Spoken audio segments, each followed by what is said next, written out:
I want to make you a special video today about Torben Sandergaard. Some of you have heard this name as the evangelist who has been detained for quite a while now, since June, I believe, 30th. And I have somebody who's one of the consultants on his case to talk to us, but for security reasons, he can't even be on camera because there's so many people who are against Torben from being released, against his ministry. But there's been so much defamation against Torben, and I wanted to get an expert on who could tell us the real story, because you can hear facts, you can see things online, you can see things against him that seem to come from credible sources, but you could also see that major Christian news media outlets are starting to report about this very intense case of religious intolerance that's happening right here on American soil, but really started in Denmark soil. And so we want to talk about this today. So I'm going to bring on who I'm calling Mr. T, because he's a friend of Torben. Come on into the room. Welcome. Thank you. Thank you. Well, I'm so excited to talk to you because this is one of those cases that there's an injustice that's happening right now. This man is in prison and his family is here also in America, and they're wanting amnesty because of what happened to him in Denmark. Take us through the story. Give us a nutshell of what happened and what's happening still. Sure. Torben Sandergaard was born in Denmark, grew up in Denmark, and Denmark is actually quite a small country. It could, for those who live in the South, may feel like Georgia or Kentucky or Tennessee. And there's only one official church in Denmark, and that's the Lutheran Church. When Torben was a young man, he was part of the Lutheran Church and felt led to do a fast. So he did a 40-day fast, got into the Word, and really felt was convicted that the church that he belonged to wasn't really walking out the things that Jesus has commanded us to do, primarily to pray for the sick, cast out demons, etc.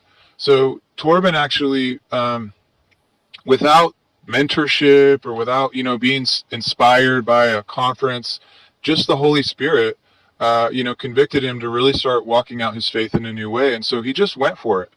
Wow. And so there are about 5,000 believers in Denmark that would identify as charismatic. And Torben, very quickly became a pretty well-known member of that charismatic community. He also was very savvy about sort of incorporating, media and digital media to kind of, take his teachings and show people, look, this is not hard to do. You just call down, the power and authority that you have in the name of Jesus, to free these people. Yeah, I would say I've seen some of those videos because they're like videos of not just healings, but doing deliverance and like praying for people there's one severely autistic girl I saw. So these are pretty sensational videos for people. If it's a small group of only 5,000 in the whole country, but there's a large group of Christians in the country alongside those charismatics, that would be something that's very unfamiliar to a lot of the people. Correct. Yeah, and Torben, for those who know him, he's a very, very kind, loving man. The way that he does ministry, it feels very safe. It's not salacious or attention grabbing. He really does walk in an authority that I would say is unique.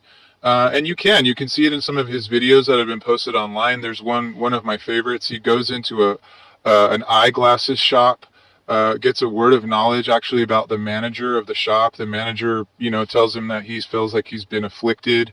He's having night terrors. And right there in the middle of the shop, Torben starts to pray for him in front of the manager's staff even. And a demon manifests.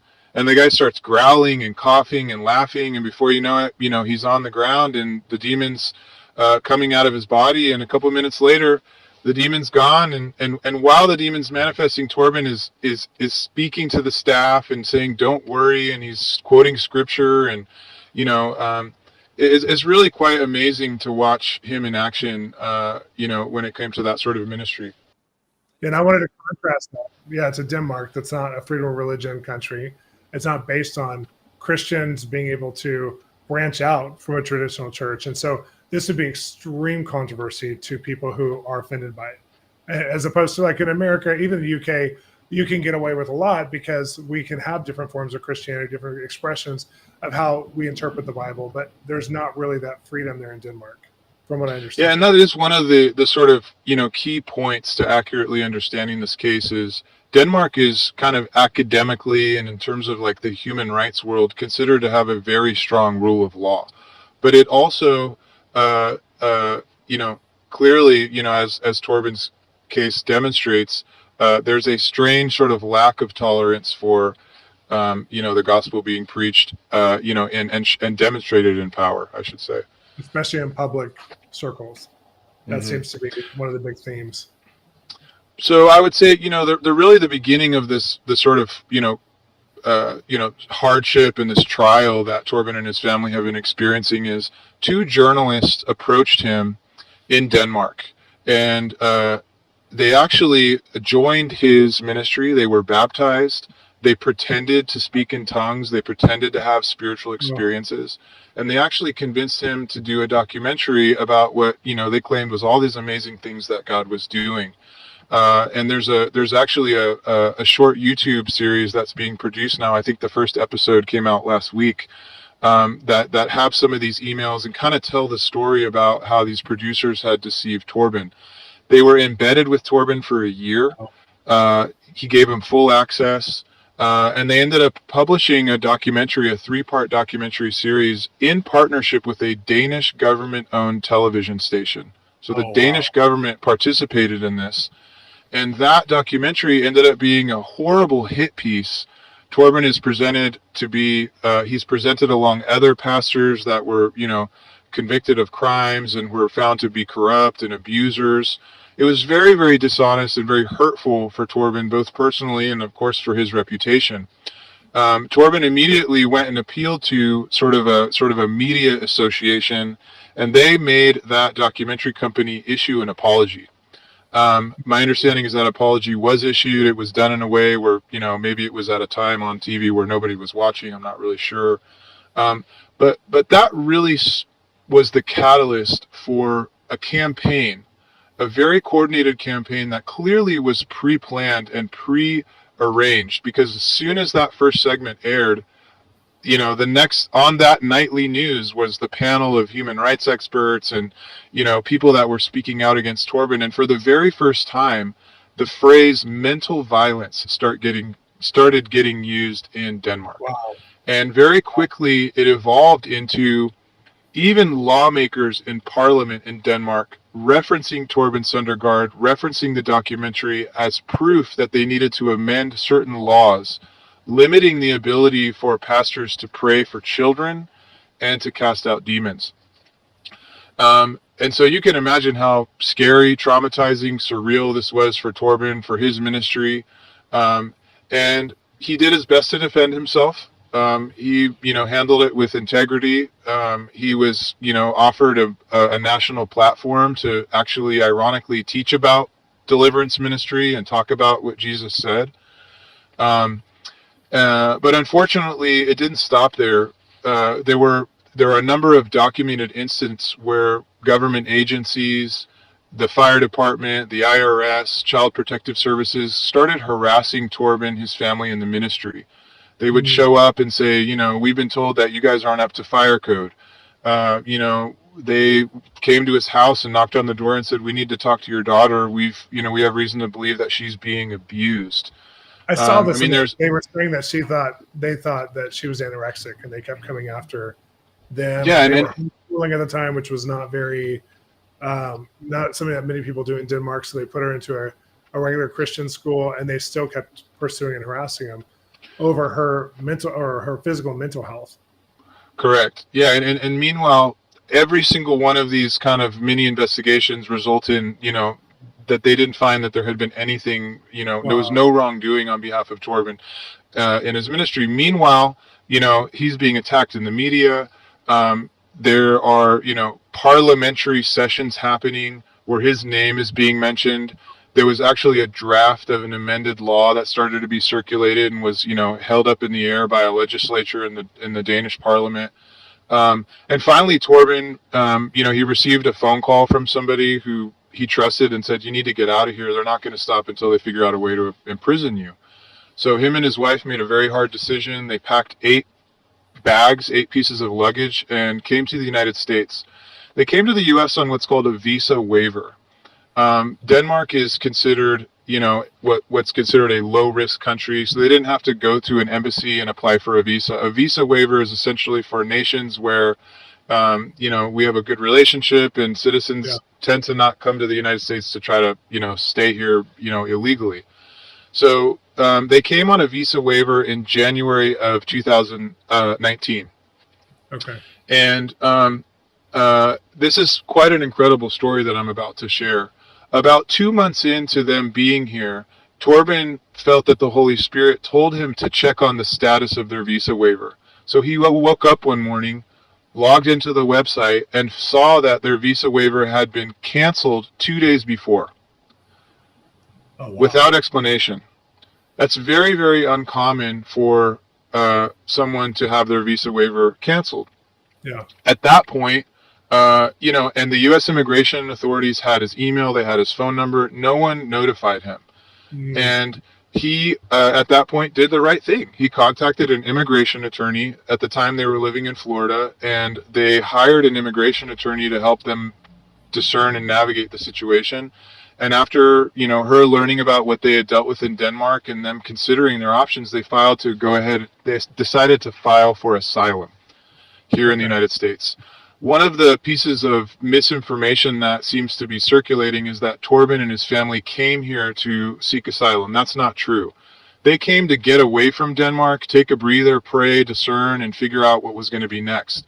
It was when their visa was canceled, their waiver was canceled, that they, decided to go ahead and file for asylum. They filed for asylum within that 90-day time limit. At that point, asylum seekers are not given legal status, so they don't become an automatic resident, they don't get citizenship, but there's sort of an unspoken understanding that while your application for asylum is pending, you won't be deported. Well, you also should travel somewhere because you give up the ability to have asylum if you leave the country. So that's a really difficult situation.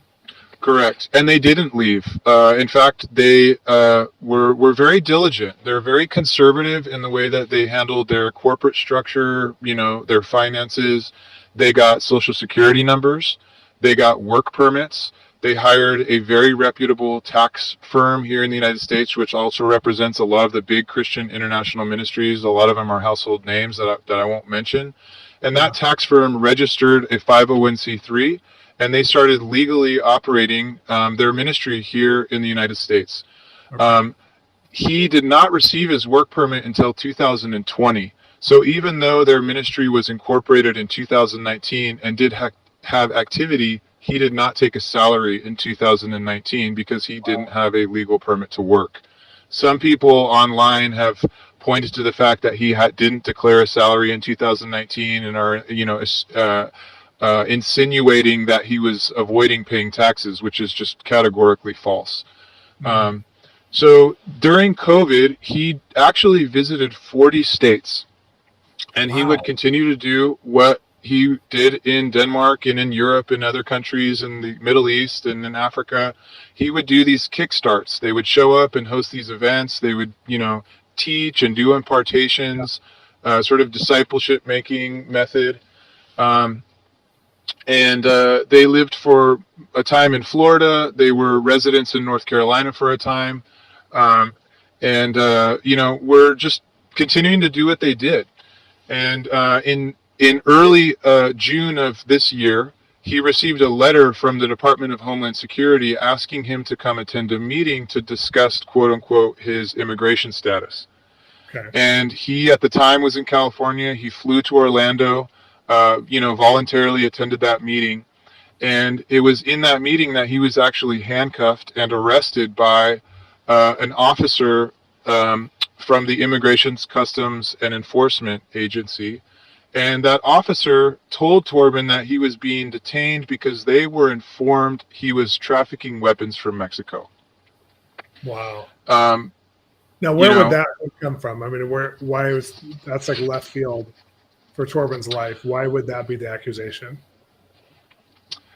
We honestly, at the time, Torben was disoriented. This was absurd. He, obviously denied that these, that he was a weapons trafficker. Yeah. And he told his wife what this officer had told him when he was handcuffed, and they were used to sharing everything online. So they made a Facebook post about it. That Facebook post got shared, reposted, it got picked up in the media. And so the narrative initially was that he had been detained on weapons smuggling. He was being charged with weapons smuggling.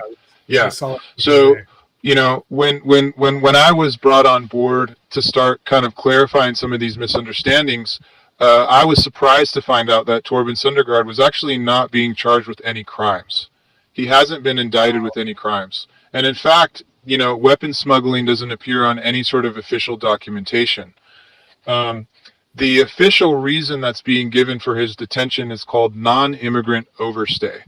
They're claiming that because he overstayed 90 days of that initial waiver period, that he was in violation of his immigration contract, and so that's the reason they're detaining him. However, we know that's not honest. That's not true. Number one, why would they wait 3 years to detain him? They've always known where he is. They've always had his contact information. Why wait 3 years? And why not detain the rest of his family, who also would, obviously be in violation of the same thing? We were able to assemble a legal team, and we're able to determine that, in fact, multiple law enforcement agencies in the United States were given multiple false tips about Torben, ranging from him being a scammer to a child abuser to weapons smuggling across state lines. He's even been accused, there was even a false tip that came in saying that he was a human trafficker.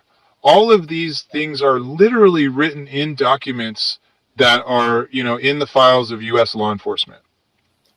Now, this is a concerted effort, obviously. So who on your team has met with law enforcement to talk to him about these kinds of accusations? And obviously anybody can make an accusation about anything, but these guys are discerning enough typically to find out quickly if these are true or not. What's been happening in their investigation? That's really the part about this case that is so alarming, is we actually, that really is the part that's scary, to be honest, because, anybody who takes an honest look at this story will see that there is zero evidence. There's not one shred of evidence to support any of these allegations against Torben. Wow. What makes it unique is because he's not being charged with any crimes, what ICE is doing is they're leveraging alleged crimes to push him into the deportation pipeline just to try to get him out of the country. And so, our response to law enforcement has been, if you have evidence that he committed a crime, then you should charge him with a crime. It's very unrare for someone with a pending asylum application to be detained without being charged with a crime. That almost never happens in the United States unless it's a national security matter. So, Torben's attorneys have had communication with law enforcement. They've had communication with the officer who investigated him and who detained him, but that officer is unwilling to discuss the reasons why he's hiding behind this sort of national security excuse, which he can't do. How he's been detained now for so many days. They haven't deported him and they haven't arrested him, so he's in limbo. So what's the answer? What are you thinking is going to happen? And I still want to get back to some more of the story, but this is a big limbo. What do we do from here? This is what's so there really is a kind of this asterisk next to these kinds of cases. Again, Torben's considered an alien. He was waiting for his asylum. So that's the dangerous thing. Anyone can float, alleged crimes or allegations about Torben, and if they convince an immigration officer that this guy is bad news, the immigration officer actually doesn't have to conduct the same kind of an investigation that would be required for a criminal case. They can just decide, you know what, we're going to mark him, we're going to detain him, and now we're going to put the burden on this, on this alien to try and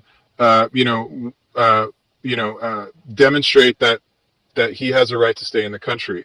So it is actually, and ironically, this is an important tool that our government, started to use after 9/11. There was the Patriot Act, and there were very important investigations that were happening where law enforcement wasn't able to reveal certain details without revealing, the kinds of investigative methods that they were using to track down bad guys. However, it seems like it's starting to be used and abused, and applied to, a case like Torben's.